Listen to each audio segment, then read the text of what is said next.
confunde la relación entre la vida y Dios, y confunden lo siguiente y piensan que si la vida es buena, Dios es bueno, pero si la vida no es tan buena, Dios no existe. Y tienen una decepción de la vida y se convierten fácil en una decepción con Dios. Hay gente que dice, bueno, porque no se cumplió esto, estuve orando por aquello y no se cumplió. Bueno, Dios no existe, parece que Dios no escucha y queremos es que Dios responda a nuestras oraciones y que haga las cosas a nuestra manera. Y cuando vemos en las cosas de esa manera y que oramos y no tenemos por lo que oramos, que las cosas no nos están funcionando como queremos, que trabajamos sin descanso y no vemos resultados de las cosas que queremos alcanzar, cuando hay alguien alrededor tuyo, alrededor mío, si eres creyente y ves que el que está a tu alrededor le va excelente, que hace buenos negocios, que va superándose y tú eres creyente y empiezas a comparar las cosas y dices, pero ¿por qué a él le va bien y a mí no? Y mucha gente, siendo aún cristiana, siendo que creen que en Dios, se sienten decepcionados con Dios. Y hoy quiero hablar de un personaje que su vida fue totalmente fuera de control. Vivió una vida desordenada, vivió una vida de violencia, de delincuencia, y por ese tipo de vida fue sentenciado a una muerte de cruz. Fue tan violento y tan impredecible esa persona que el Imperio Romano lo que hacía era que le daba muerte de cruz. De esta persona no sabemos su nombre, eran dos malhechores, ninguno de los dos tenemos su nombre, y desafió este hombre al Imperio Romano, lo desafió. Al que se portaba mal en el imperio era muerto, a pesar de que él sabía esas cosas, él lo desafía. Él lleva una vida de delincuencia, una vida de violencia, y sabía y conocía cuáles eran los resultados de seguir en ese camino. Hoy en día hay muchas personas que siguen el camino de la violencia, el camino del adulterio, el camino de cosas que no edifican. Y hoy en día hay mucha gente que, aunque ha visto que sus compañeros han sido muertos, que los han matado, ha visto que la vida de otros ha sido corta porque han llevado una vida de violencia, no se atreven a cambiar y siguen ese tipo de vida. El personaje de hoy, uno de los malhechores, él había visto, bueno, ambos sabían lo que era la crucifixión. Ellos conocían las consecuencias y el resultado de morir en una cruz, de sus decisiones a dónde lo iban a llevar. Morir en una cruz sería el caso de que esa persona no iba a ser enterrado en la ciudad, fuera de la ciudad. Generalmente o probablemente la familia lo abandonara, los amigos lo abandonaran. Ya sabía que allí nadie iba a reclamar su cuerpo y que iba a morir como un criminal común. Nadie se atrevía después a pedir su cuerpo, porque recuerdan allá Pedro cuando estaban en el juicio con Jesús, que le preguntaron a Pedro, ¿y tú eras uno de ellos? Y Pedro dijo, no, yo no soy. Y le preguntó a la muchacha, y antes que cantara el gallo lo había negado 3 veces. ¿Por qué lo negó?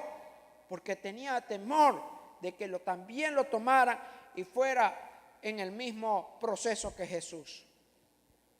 Y veamos, esta historia no es una simple historia, no es un relato de era una vez. Fue una historia que fue investigada y está escrita por uno de los personajes que estuvo allí y que caminó con Jesús, y fue Lucas. Lucas, antes de que la Biblia existiera como Biblia, él escribió el Evangelio de Lucas. Y vamos a Lucas capítulo 23, el versículo 32. Y nos dice este versículo: y llevaron a otros 2, ambos criminales, para ser ejecutados con Jesús. Y cuando llegaron a un lugar llamado La Calavera, lo clavaron en la cruz, y a los criminales también, uno a su derecha y otro a su izquierda. Aquí, luego que Jesús es sentenciado a muerte, luego que Jesús es tratado vilmente, azotado, golpeado, lo hacen cargar una cruz, y cuando llegan al lugar de la calavera, lo clavan en la cruz y junto a él dos malhechores. Y allí en esa cruz, en ese medio de esa conmoción, encontramos que Jesús dice, Padre. Versículo 34, Jesús dice, Padre. Mucha gente cuando está en un momento de crisis, en un momento en que casi va a perder la vida, lo que clama es por la madre. O usted a veces le pasa algo sorprendente y lo que dice, ay, mi madre. No sé si usted lo dice. Clamamos por la madre. Pero Jesús clama y dice, Padre. Pero lo que luego dice impacta mucho más. Impacta y conmociona más a la gente en ese momento que está allí sufriendo en una cruz y dice, Padre, perdónalos porque no saben lo que hacen. En medio de la crisis, en medio de esa dificultad, en medio del momento de dolor, Jesús puede clamar a Dios pidiendo que perdone a sus enemigos. Cuando a ti te están haciendo algo, cuando alguien te dice o comenta algo incierto tuyo, o hace una calumnia, o te trata mal, o hace un negocio que te está tracaleando, o está haciendo algo indebido contigo, ¿cómo te sientes con esa persona? ¿Lo vas a bendecir? ¿Sientes que es fácil bendecirlo? Cuando te está haciendo cosas dañinas. La Biblia dice, ama a tus enemigos. Porque amar al amigo es fácil, pero amar al enemigo, amar a aquellos que te aborrecen, es mostrar el verdadero amor de Dios. Y allí muriendo en esa cruz, Jesús pide por ellos. El versículo 35 dice, y la multitud observaba. Había mucha gente mirando esa situación. Estaban mirando a Jesús y dos malhechores alrededor. La multitud estaba allí observando. Dice la Escritura en otro pasaje que muchos de los que pasaban por allí movían la cabeza. Ustedes saben que a las personas que crucificaba era porque habían hecho algo malo. Eran los malhechores, los terribles. Y los crucificaban para que los demás vieran que ese era el resultado de tener una vida de violencia. O aquellos que se levantaban contra del imperio romano sabía que eso era la consecuencia. Y la multitud observaba y los líderes religiosos se burlaban de él. Salvó a otros, decían, que se salve a sí mismo si de verdad es el Mesías, el de Dios, el elegido. Aquí están los líderes religiosos. Primero hay una gran multitud. Recuerdan, esta multitud ya no estaba esperando la multiplicación de los panes. Esta multitud estaba allí mirando y observando cómo eran crucificados. Algunos estaban de mirones, otros quizás los llevaban obligados. Pero había una gran multitud y ahora vienen los líderes religiosos a burlarse de Jesús. Ya no tenían miedo de Jesús. Jesús estaba allí crucificado. Ya no le tenían miedo a que la multitud se levantara y los atacaran a ellos. Jesús estaba indefenso, estaba en una condición, en una cruz allí. Porque ellos se burlaban, porque Jesús en los 3 años de ministerio los hizo quedar mal muchas veces, que querían que Jesús cayese con una palabra. Los líderes religiosos estaban en esos 3 años, ¿cómo hacían caer a Jesús? ¿Cómo hacían que Jesús cayera en una palabra? Y ellos ahora pueden burlarse porque encuentran a un Jesús que para ellos está indefenso en una cruz. Luego sigue diciendo Lucas, Los soldados también se burlaban de él al ofrecerle vino agrio para beber. Se burlaban y le ofrecieron vino agrio de beber en una condición difícil. La gente muchas veces espera la ayuda de alguien y lo que recibe son otros golpes más en la vida. Y de estos soldados romanos que eran crueles, que eran duros, se empezaron a burlar de Jesús. Y empezaron, en vez de darle agua, le dieron ¿qué? Vinagre, agrio. Y exclamaron: si eres el rey de los judíos, sálvate a ti mismo. Ellos, en los primeros había una multitud mirando, ahora inicialmente se burlaron los líderes religiosos, luego ahora los soldados romanos. Y cada uno de ellos lo que hacía era un reto contra Jesús. Lo que le hacían era un reto: si tú tienes poder, bájate de allí. ¿Recuerdan cuando Cristo empezó su ministerio, que cuando fue llevado al desierto para ser tentado, y Satanás le decía: tú tienes poder, convierte esas piedras en pan? Lo llevó al pináculo del templo, le mostró las naciones y le dijo: si postrado me adorares. Lo llevó al pináculo del templo y le dijo: lánzate de aquí, que la palabra dice que sus ángeles mandará acerca de ti. Jesús tuvo las tentaciones para que al inicio de su ministerio llegara hasta allí, pero aquí al final de su ministerio, ya cuando está en la cruz, porque Cristo vino con un propósito a la tierra: a morir por ti y por mí, y Satanás no quería que el propósito de Dios se cumpliera.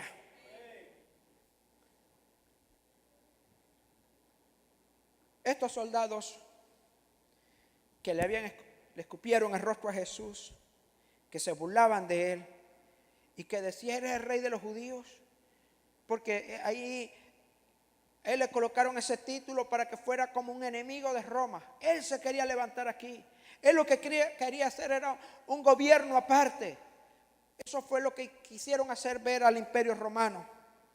Y la crucifixión no se hacía como pensamos nosotros, que se hacía a tantos metros de altura. La crucifixión generalmente se hacía, la cruz se clavaba apenas a unos 50 centímetros, muy bajo, para que la gente que pasara allí, para que la gente que estuviera allí, casi cara a cara, mirara a las personas y se burlaran de él, o le dijeran las cosas que tenían que decirle. Quizás aquellos delincuentes le decían: estás aquí porque un día me robaste, estás aquí porque un día me hiciste esto. Cara a cara podían mirar a los que estaban allí crucificados, y era una para más humillación, era una condición de humillación y para ese crucificado. Luego en Lucas 23:39 dice: viene un personaje, uno de los personajes de la cruz, y uno de los criminales colgados junto a él se burló. ¿Uno de quién? Se burló, estaba en la misma condición con Jesús. Este ladrón también quiso liberar su frustración metiéndose con Jesús. Estoy aquí. Y empezó a burlarse de Jesús y le dijo: ¿así que eres el Mesías? Es una pregunta retadora. Es una pregunta retadora. ¿Eres el Mesías? ¿Recuerda cuando Satanás empezó allá la tentación? Si eres el Hijo de Dios. Ahora aquí Satanás quiere que Jesús no cumpla su propósito. Aquí está usando a la gente, a la multitud, a los líderes religiosos, a los soldados romanos y aún al otro que estaba en la cruz. ¿Eres el Mesías? Demuéstralo salvándote a ti mismo y a nosotros también. Él estaba pidiendo era que Jesús se bajara de la cruz. Él estaba pidiendo que Dios mostrara su poder allí y que se bajara a él y salvara a los dos que estaban alrededor de él, a los lados de él. Mucha gente quiere que Jesús obre a la manera que pensamos. Pero Jesús estaba allí por cumplir su propósito. Jesús no iba a bajar de la cruz. Él tenía el poder para hacerlo. Y más que eso. Pero Él estaba allí cumpliendo su propósito. ¿Cuántos de ustedes y cuántas veces nosotros tenemos que pasar, dice la Escritura, el que quiere venir en pos de mí, tome su cruz y sígame? ¿Cuántas veces tenemos que pasar por circunstancias adversas? ¿Cuántas veces tenemos que pasar por dificultades, pero cargamos la cruz de Cristo? A pesar de las circunstancias, podemos mantenernos fieles, porque vamos a cumplir el propósito de Dios. Amén. Y si existiera un Dios, pensaría él, si existiera Dios, nada de esto estuviera pasando. Mucha gente dice eso. Si Dios existiera, esto no me estuviera pasando a mí. Si existiera un Dios, esto no le estuviera pasando a esto. El mundo no existiera así como está. No existiera esos delincuentes, no existieran esos violadores si existiera Dios. Otros dicen, no hay justicia en el mundo. Dios no es un Dios personal. Eso estaba diciendo este delincuente. Demuéstralo, salvándote a ti mismo y a nosotros también. Pero el otro criminal protestó. Ni siquiera temes a Dios. Ni siquiera temes a Dios. Si alguno de estos malhechores preguntara, ¿dónde está Dios? Dios estaba tan cerca que estaba apenas a unos 3 metros de distancia de estos dos criminales. Y mucha gente se pregunta, ¿y dónde está Dios hoy en día? Dios está tan cerca, dice la Escritura, que Dios no es un Dios lejano, ni un Dios distante. Dios está cerca para escuchar a cada oración de sus hijos. Amén.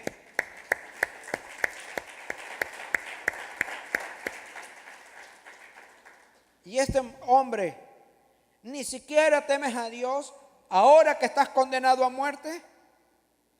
Ni siquiera temes a Dios ahora que estás condenado a muerte. De repente, en medio del caos de esa crucifixión, en medio del dolor, una luz se enciende en el corazón de este criminal. Algo empieza a suceder en su corazón, algo fantástico empieza a ocurrir. Empieza a ver a Jesús totalmente diferente a como lo estaban viendo los soldados romanos. Empieza a ver a Jesús totalmente diferente a como lo estaban viendo la multitud, como lo estaban viendo los líderes religiosos. Empieza a ver a Jesús totalmente diferente a como lo estaba viendo el otro malhechor. Y empieza a moverse la rueda dentro de este hombre. Empieza a moverse algo distinto. Y este hombre no ha llegado a las conclusiones acerca de Dios basado en la manera que la vida y las personas los han tratado. Este hombre no ha llegado a conclusiones de Dios acerca de la vida y de las cosas que ha vivido. Y está allí pensando y quizás mira a Jesús que está en medio de ellos. Mira a ese hombre que dice, él no ha hecho nada malo. Y empieza a pensar y dice, este hombre está sufriendo como nosotros y no ha abandonado su fe en Dios. Porque le pudo decir, Padre, este hombre está sufriendo injustamente, está siendo crucificado injustamente y ha sido capaz de mantener su fe en Dios. Este hombre que está aquí en medio de nosotros va a tener la misma muerte que nosotros y mantiene su fe puesta en Dios y creyendo en el Padre. Este hombre está experimentando la vida como nosotros y cree plenamente que Dios es su Padre amoroso. ¿Cuántas veces usted y yo podemos estar sufriendo en la vida? ¿Cuántas veces hemos experimentado momentos difíciles? ¿Cuántas veces hemos experimentado dificultades terribles? Y de repente nos llegan noticias desalentadoras y experimentamos momentos tristes en la vida y experimentamos cosas difíciles en la vida, pero Dios siempre está presente. Amén. Hace 22 años, un domingo como hoy, no era domingo de resurrección, de hecho la Semana Santa era, como decir, la próxima semana, pero un día así como hoy, hace 22 años, me llegó la noticia temprano en la mañana que mi mamá había tenido un ataque al corazón y había fallecido. Y a pesar de todas estas circunstancias difíciles, a pesar de todas estas cosas que golpean la vida, uno puede mantener la fe en Dios y decir, yo sé que mi Redentor vive y yo sé que ella se fue a vivir a un lugar mejor. Y a pesar de todo, de las experiencias de la vida, usted pueda tener su fe y su confianza puesta en Dios. Amén.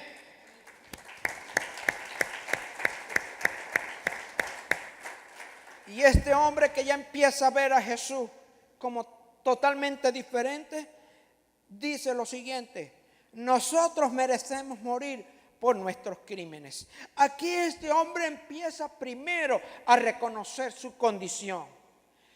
Él está diciendo, yo merezco esta muerte. Y eso es lo que Cristo vino a traernos vida y vida en abundancia, porque todos estábamos muertos en delitos y pecados, pero Cristo vino y murió en la cruz y un sacrificio por toda la humanidad. Así que usted y yo estábamos muertos, y así como este hombre criminal dice, yo merezco la muerte, pero Cristo murió por ti y por mí. Y lo primero que tiene que ocurrir en uno, lo primero que tiene que ocurrir es reconocer que hemos fallado. Y mucha gente dice, pero es que yo no he hecho esto, yo no hago aquello, yo no he hecho estas cosas, yo no he hecho aquello, yo no hago esto. Pero sabe, la salvación no es por lo que no haga o por lo que haga o por lo que deje de hacer. La salvación viene cuando aceptamos a Jesús como Salvador en nuestras vidas. Porque hay un camino entre Dios y los hombres, Jesucristo hombre. Allí es donde está la salvación. No por lo que hagamos, dice la palabra de Dios, no es por obra para que nadie se gloríe. Y este hombre reconoce la condición.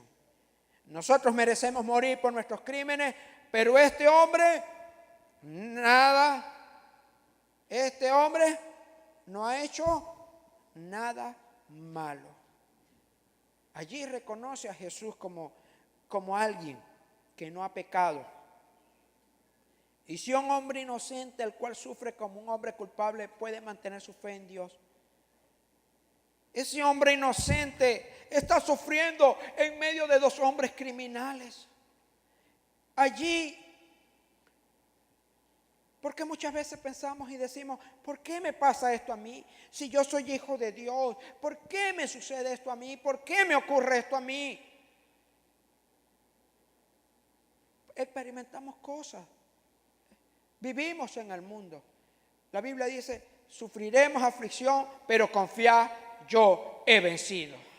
En el mundo sufriremos aflicción, pero confiad, yo he vencido. Y esa es la palabra que Dios nos da en esta mañana. Confía en Él, que Él te va a ayudar. Y si un hombre puede experimentar la vida, y puede experimentar la vida de una manera diferente, en medio de todas las circunstancias, un hombre inocente puede experimentar lo injusto de la vida como lo experimentó Jesús. Uno estaba diciendo, yo me merezco esto, el de la cruz, pero decía, Jesús no se lo merece, Él no ha hecho nada malo. Y Él está sufriendo tanto como estoy sufriendo yo. Él está en una cruz como estoy sufriendo yo. ¿Cuánto más? Él pensaba, ¿cuánto más yo? Si Él siendo inocente está sufriendo, ¿cuánto más yo? Para que no haya una justificación por lo que yo hice. A Él nada lo podía, a Él hicieron un juicio y no había nada que justificara para que no estuviera en la cruz. Y el versículo 42 dice, luego dijo Jesús,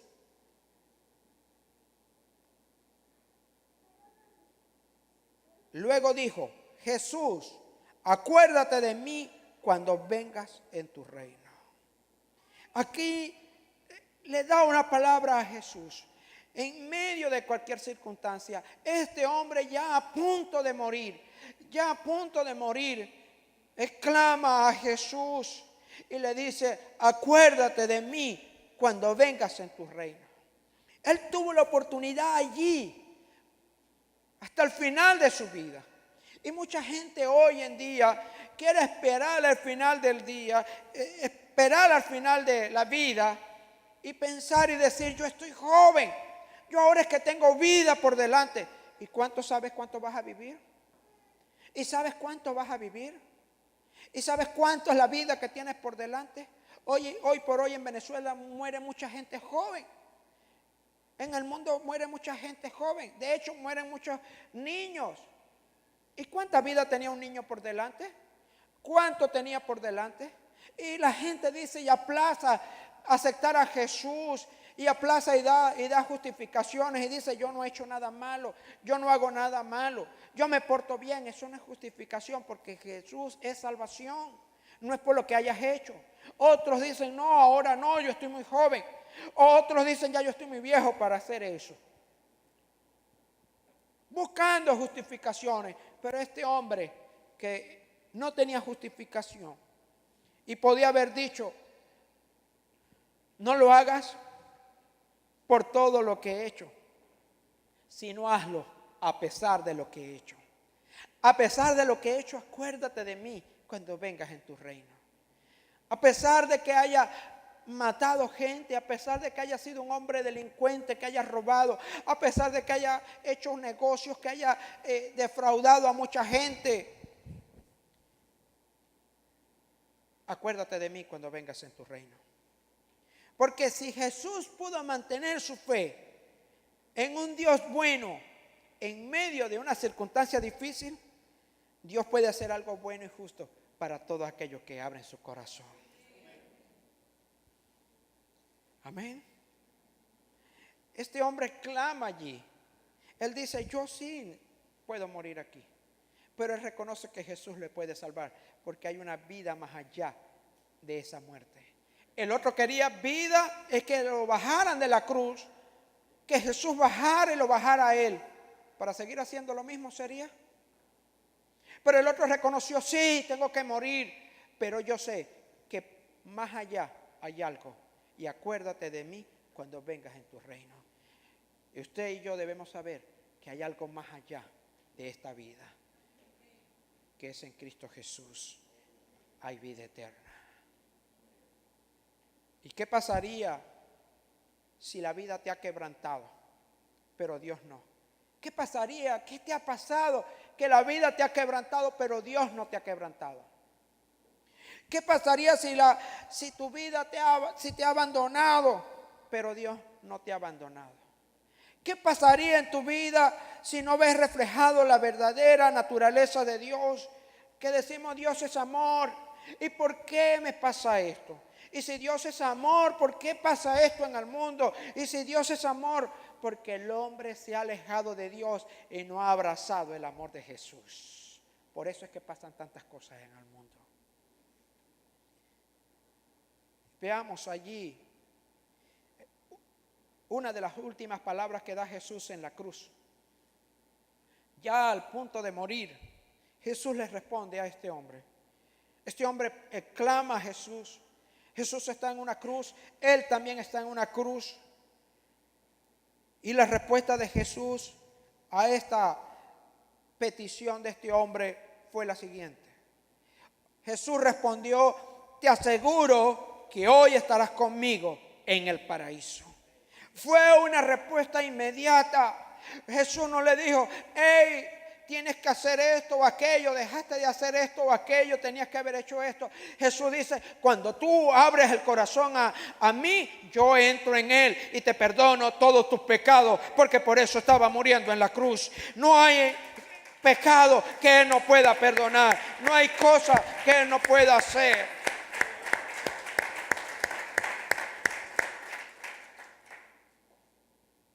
Y ya era alrededor del mediodía y la tierra se llenó de oscuridad. ¿Qué pasó? Hubo una conmoción en el universo.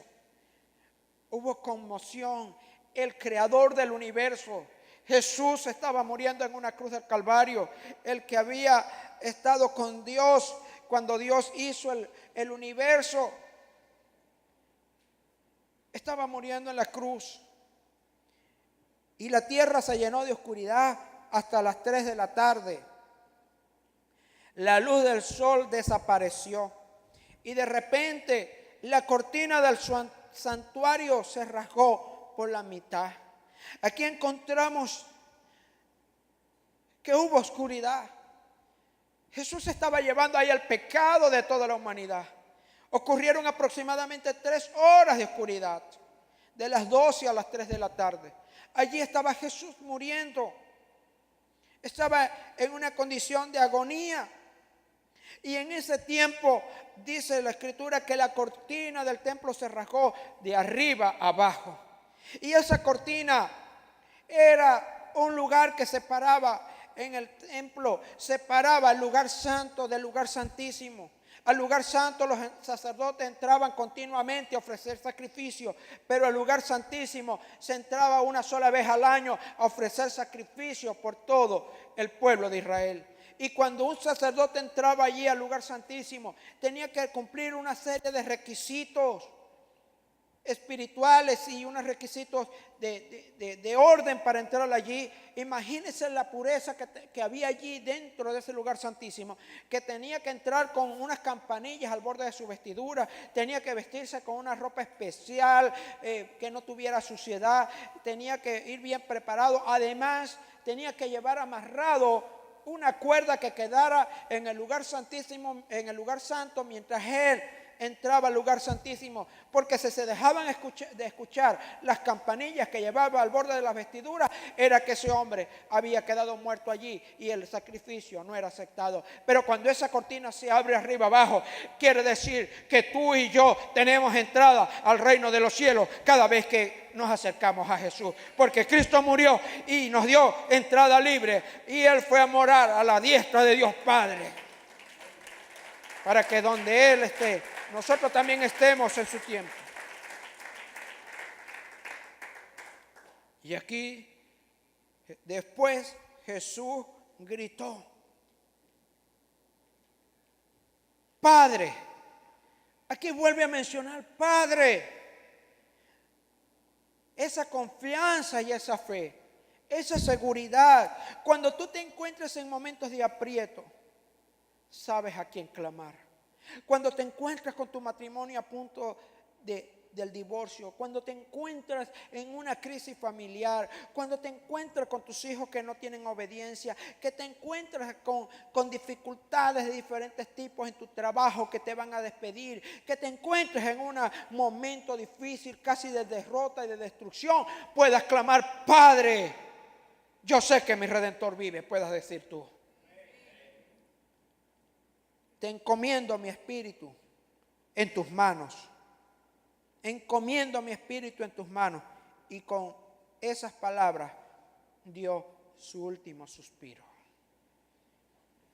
Él sabía que Dios tenía el poder para tomar su espíritu. ¿Cómo le entregas tú la situación que vive? ¿Cómo le estás diciendo tú allí en eso y puedas decir: Padre, a ti encomiendo mi matrimonio. Padre, a ti encomiendo mis hijos que están rebeldes. Padre, a ti encomiendo mi hogar. Padre, aquí encomiendo mi trabajo. Padre, aquí encomiendo mi empresa. Padre. Muchas veces lo hacemos cuando estamos en el momento más difícil. Pero ¿sabes algo? Dios siempre está dispuesto a ayudarnos en los momentos de dificultades y en los momentos de victoria, porque Él está dispuesto a extender su mano para con sus hijos. Amén. Dios no es aquello por lo que tú has pasado o experimentado. Dios no es eso por lo que has pasado o experimentado. ¿Has tú llegado a conclusiones acerca de Dios por aquello que estás experimentando? ¿Has llegado a conclusiones acerca de Dios? Dios es bueno cuando las cosas te van bien, por lo que estás experimentando. ¿O Dios no es bueno cuando las cosas no te van bien? Basado en lo que estás pasando, en aquellas oraciones que no has recibido respuesta, en aquellas cosas. ¿Qué estás pensando de Dios en aquellas cosas que estabas orando y que pensabas que Dios no iba a permitir que tú experimentaras? Que creías que Dios no lo iba a permitir. Y hoy nos cuentas tu historia y nos dice, es que me pasó esto, me pasó aquello, y es que viví esto, y viví aquello, y viví esto y lo otro, y nos cuenta una historia bien grande y bien fuerte. Y muchos de nosotros decimos, con razón perdiste la fe en Dios. Con razón perdiste tu fe. Nos cuenta esa historia y decimos, con razón está molesto con Dios. O con razón, claro, con razón te alejaste de la iglesia. Porque nos cuenta una historia muy fuerte. Un joven nos contó una historia una vez. Me decía, es que yo estoy enojado, no creo en Dios, estoy enojado porque mi papá se engravó, mi papá se puso mal y lloré para que Dios lo sanara y mi papá murió y por eso está con Dios resentido por esa experiencia. Pero aquí está el mensaje de Dios para tu vida. Puedes confiar en Dios a pesar de tus experiencias. ¿Me entendió eso? Puedes confiar en Dios a pesar de tus experiencias, a pesar de tus circunstancias. Puedes confiar en Dios. ¿Por qué no puedes vivir decepcionado con Dios? Porque cuando Dios permite algo, Él es soberano y quiere enseñarte y quiere hacer madurar tu fe. Dios no es tu vida. Porque Jesús vino para traernos gracia, para traernos perdón, para traernos amor, para traernos misericordia.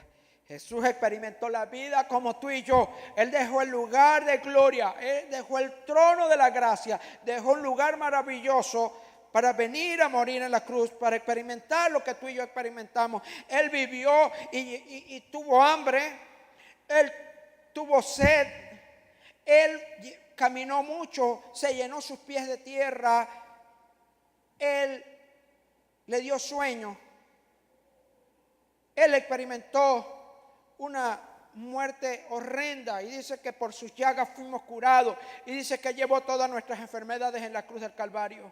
Él fue azotado, fue vilmente golpeado, fue crucificado, pero Él cumplió el propósito de Dios en su vida. Y muchas veces cuando nosotros pasamos por circunstancias, lo primero que hacemos es alejarnos de la iglesia. Lo primero que hacemos es alejarnos de la conexión con otros, porque Satanás quiere es que tú te desconectes. Pero cuando tú te conectas y puedes seguir adelante a pesar de las circunstancias, a pesar de los problemas, puedes confiar en que Dios es fiel y justo y verdadero, que te va a ayudar a tener victoria a pesar de los problemas y las circunstancias.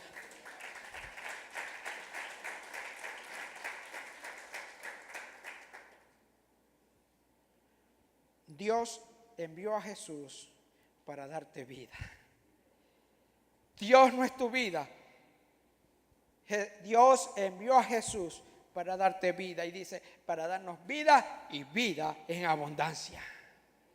Eso sí hizo Jesús. Envió a su Hijo para darte mucha vida. Porque sabes una cosa, la vida pasa, pero puedes confiar en Dios. Tu experiencia no es Dios. Ay, es que pasé esto y creemos que eso es Dios. Y tu decepción con Dios es totalmente entendible. Quizás se puede entender que pasaste por cosas difíciles, pero no puedes vivir tu vida decepcionado con Dios. Muchas personas viven el pasado como si fuera el presente. Viven decepcionados de Dios. Viven tristes porque su papá lo abandonó, porque la mamá lo abandonó, porque el esposo lo dejó, porque la esposa lo dejó, porque pasó esto y vive decepcionado de Dios. La palabra de Dios dice, dejando atrás lo que queda atrás, prosigo la meta del supremo llamamiento en Cristo Jesús. Y puedes confiar tú en Dios. Y el reto de esta mañana es que Dios está deseoso que tú abras el corazón para seguirle. Y que rindas tu corazón plenamente a Él. Y aquí alrededor de ti, en esta iglesia, hay mucha gente dispuesta a ayudarte, a ir y caminar junto a ti para que puedas ver la mano poderosa de Dios obrando en tu vida. Quizás viviste un fracaso, quizás puede ser que te hayan abandonado, quizás te abandonó tu papá, tu mamá, quizás te abandonó tu esposo. De repente viviste una experiencia terrible en la vida. Quizás hiciste un negocio y se te fueron tus finanzas, perdiste la casa o algo de valor. Pero Cristo te dice, ven a mí que yo te voy a ayudar a salir adelante. Y puedas confiar que a pesar de las circunstancias, puedas confiar y decir, yo sé que mi Redentor vive. Esas palabras las dijo un hombre, Job, que perdió su familia. Primero perdió sus bienes, luego murieron sus hijos, perdió todo lo que tenía. Aún le vino una enfermedad a su cuerpo, que era una llaga desde la coronilla de la cabeza hasta la planta del pie. Luego hasta su esposa le dice, maldice a Dios y échate a morir. Pero él pudo decir, yo sé que mi Redentor vive. El salmista podía decir, yo sé que mi Redentor vive. Y podemos decir, yo sé que mi Dios vive y yo sé que Cristo murió y resucitó al tercer día y está sentado a la diestra de Dios para ayudarnos, para bendecirnos y para cuidar de tu vida y para cuidar de mi vida. Él un día que hoy se recuerda, un día domingo, el primer día de la semana, resucitó y apareció a mucha gente. Y como Él resucitó, nosotros también viviremos con Él. Nosotros también nos levantaremos con Él. Quizás las circunstancias que tú viviste o has vivido o estás experimentando pueden ser difíciles, pero hoy te digo, Dios te puede ayudar. Las circunstancias de la vida y las experiencias que has vivido no es tu vida. Jesús vino para darte vida y vida en abundancia.